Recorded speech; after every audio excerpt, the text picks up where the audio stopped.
राधे राधे, जय श्रीमन नारायण, हरे कृष्णा। कैसे हैं आप लोग? आशा करते हूँ कि भगवान हरि की कृपा आप सभी पर बनी रहे। आइए आज हम सुनेंगे कार्तिक मास की कथा, अध्याय 25। तो चलिए शुरू करते हैं। सुना प्रश्न ऋषियों का और बोले सूत जी ज्ञानी। सुना प्रश्न ऋषियों का और बोले सूत जी ज्ञानी। 25वें अध्याय में सुनो श्री हरि की वाणी।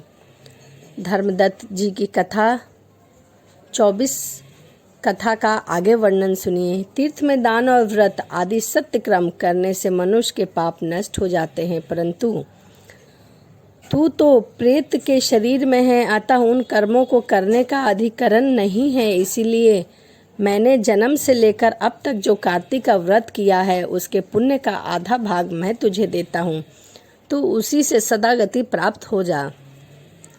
इस प्रकार कहकर धर्मदत्त ने 12 अक्षर मंत्र का श्रवण करते हुए तुलसी मिश्रित जल से ज्यों ही उसका अभिषेक किया त्यों ही वह प्रेत योनि से मुक्त हो गई और प्रज्वलित अग्नि शिखा के समान तेजस्विनी एवं दिव्य रूप धारणी देवी हो गई और सौंदर्य में लक्ष्मी जी की समानता करने लगी। तदंतर उसने भूमि पर दंड की भांति गिरकर ब्राह्मण देवता को प्रणाम किया और हर्षित होकर गदा गदवानी से बोले, हे द्विगज श्रेष्ठ, आपके प्रसाद से आज मैं इस नरक से छुटकारा पा गई हूँ। मैं पाप के समुंदर में डूब रही थी और आप मेरे लिए नौका के समान हो गए हैं।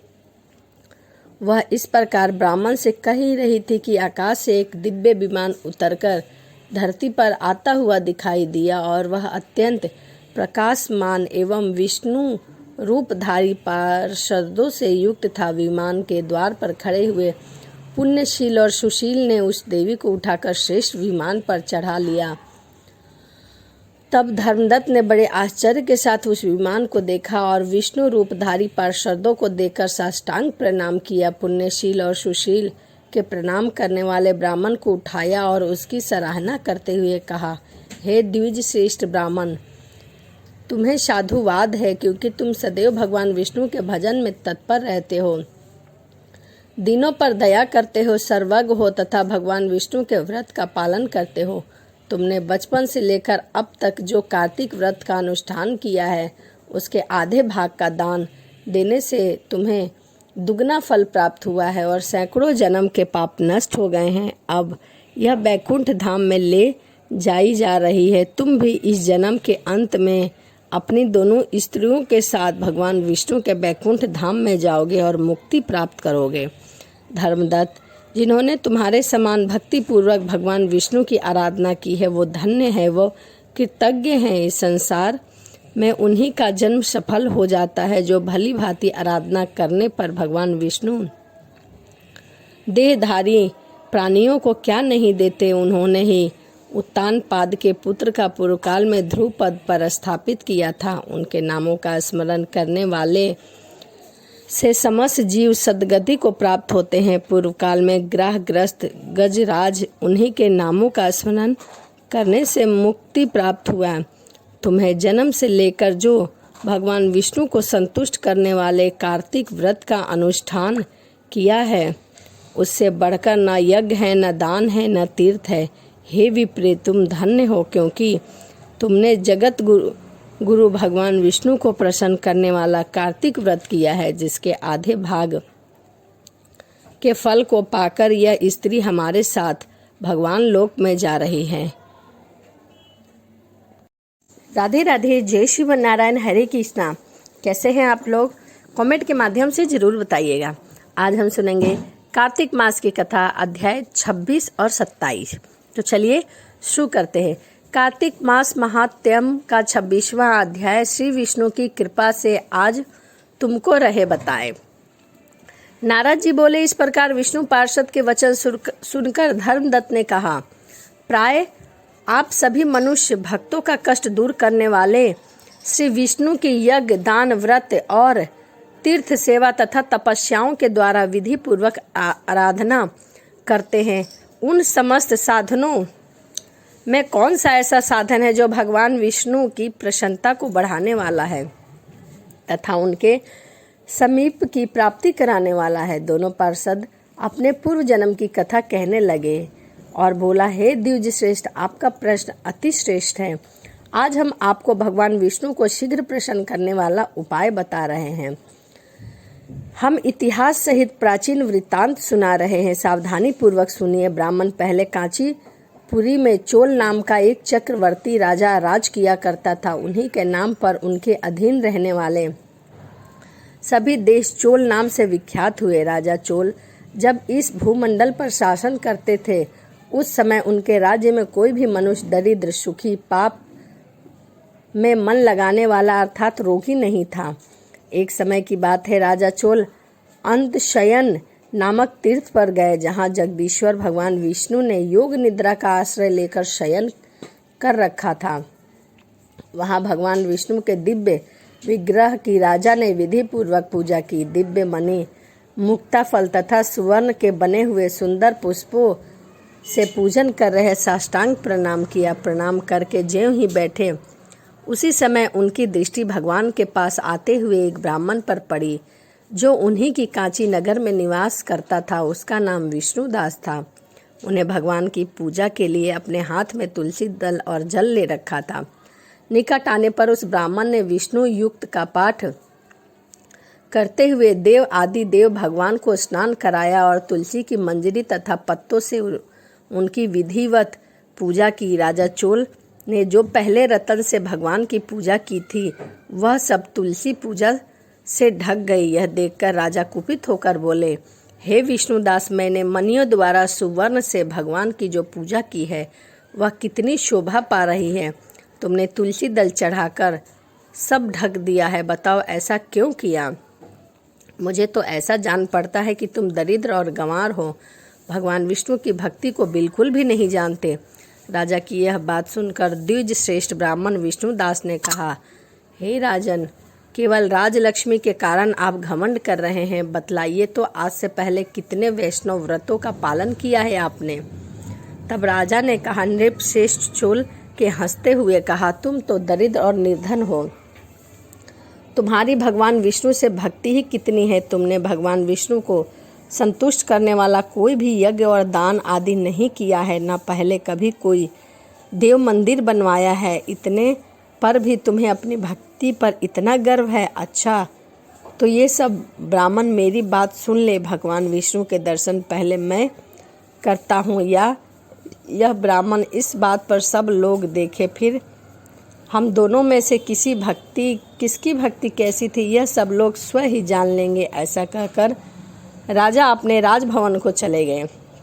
वहां उन्होंने महर्षि मृदुल को आचार्य बनाकर वैष्णव यज्ञ प्रारंभ किया। उधर सदैव भगवान विष्णु को प्रसन्न करने वाले शस्त्र युक्त नियमों में तत्पर विष्णुदास भी व्रत का पालन करते हुए वहीं भगवान के मंदिर में टिक गया। उन्होंने माघ और कार्तिक के उत्तम व्रत का अनुष्ठान, तुलसी सेवन की रक्षा, एकादशी द्वादशी मंत्र का जाप, नित्य गीत आदि मंगलमय आयोजनों के साथ प्रतिदिन पोषचर से भगवान विष्णु की पूजा आदि अर्चना किया करता था। वे प्रतिदिन चलते फिरते, सोते बैठते हर समय भगवान विष्णु के नाम का स्मरण करता रहता था। उसकी दृष्टि सर्वत्र सम हो गई थी। वे सब प्राणियों के भीतर एकमात्र भगवान विष्णु को ही स्थित देखा करता था। इस प्रकार राजा चोल और विष्णुदास दोनों ही भगवान लक्ष्मीपति की आराधना में संलग्न थे। दोनों ही अपने अपने व्रत में स्थित रहते थे और दोनों ही संपूर्ण इंद्रियां, समस्त कर्म भगवान विष्णु को समर्पित कर चुके थे। इस अवस्था में उन दोनों ने दीर्घ काल व्यतीत किया। यह है कार्तिक मास की कथा, अध्याय 26। आइए अब हम जानते हैं कार्तिक मास की कथा, अध्याय 27। कृष्ण नाम का आसरा, कृष्ण नाम का ध्यान, कृष्ण नाम का आसरा, कृष्ण नाम का ध्यान। 27वां अध्याय अब लिखने लगा महान।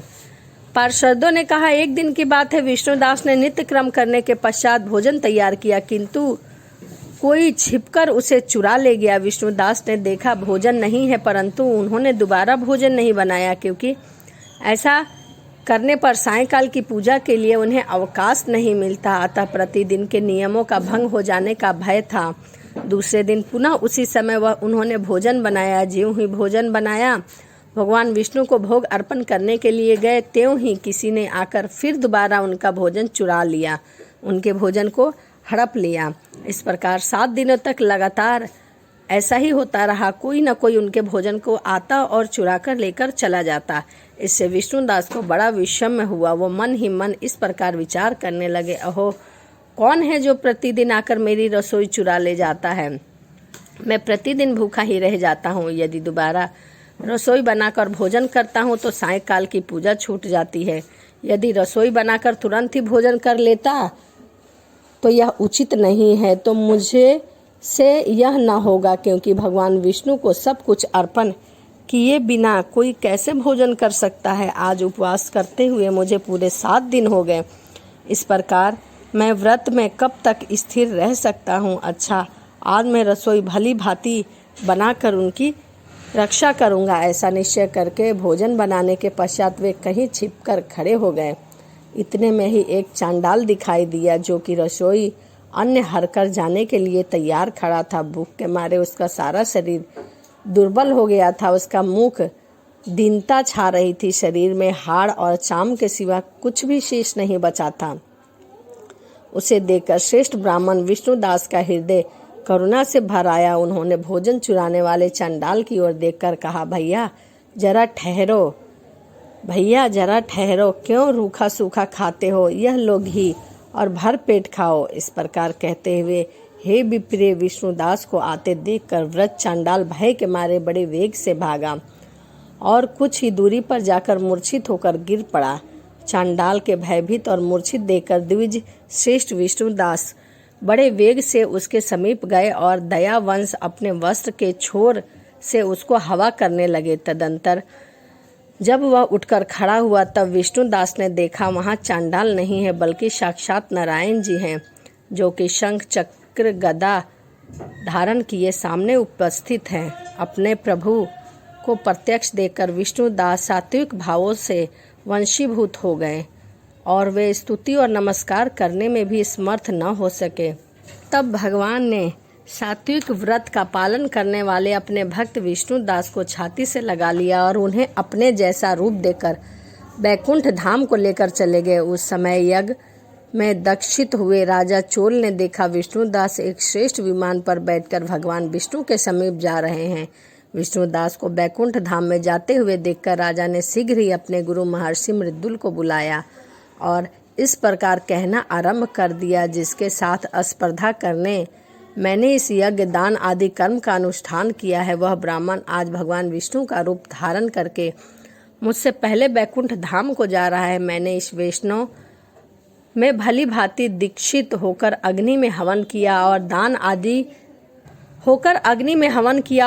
आदि द्वारा ब्राह्मणों का मनोरथ पूर्ण किया। तथापि सभी तक भगवान विष्णु मुझ पर प्रसन्न नहीं हुए और इस विष्णुदास को केवल भक्ति के ही कारण श्री हरि ने प्रत्यक्ष दर्शन दिया है। अतः जान पड़ता है कि भगवान विष्णु केवल दान और यज्ञों से प्रसन्न नहीं होते, उन प्रभु का दर्शन करने में भक्ति ही प्रधान कारण है। दोनों पार्षदों ने कहा। इस प्रकार कहकर राजा ने अपने भांजे को राज सिंहासन पर अभिषेक कर दिया। वे बचपन से ही यज्ञ की दीक्षा लेकर उसी में संलग्न रहते थे, इसीलिए उन्होंने कोई पुत्र नहीं हुआ। इसी कारण से उस देश में अब तक भांजे ही राज्य कर रहे हैं।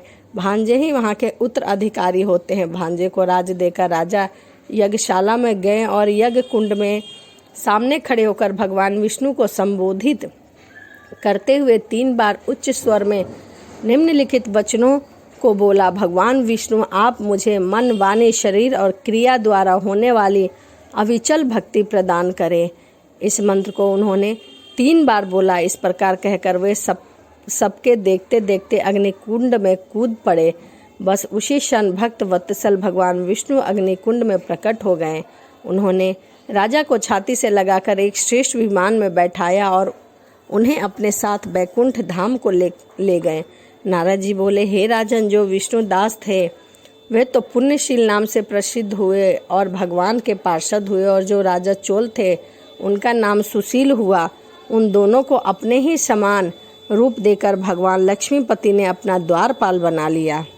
तो यह कार्तिक मास की कथा अध्याय 26 और 27 था। यदि आपने अभी तक कार्तिक मास की कथा नहीं सुनी है तो मैंने 1 से लेके 27 तक अपने चैनल पर कथा अपलोड कर दी है, आप वहां से जाकर सुन सकते हैं। और कार्तिक मास में भगवान विष्णु की कथा सुनना बहुत ही शुभ माना गया है, इसीलिए आप प्रतिदिन एक कथा को सुनिए। तो चलिए इसी के साथ वीडियो को समाप्त करते हैं और मिलते हैं अगली वीडियो में। राधे राधे, जय श्रीमन नारायण, हरे कृष्णा।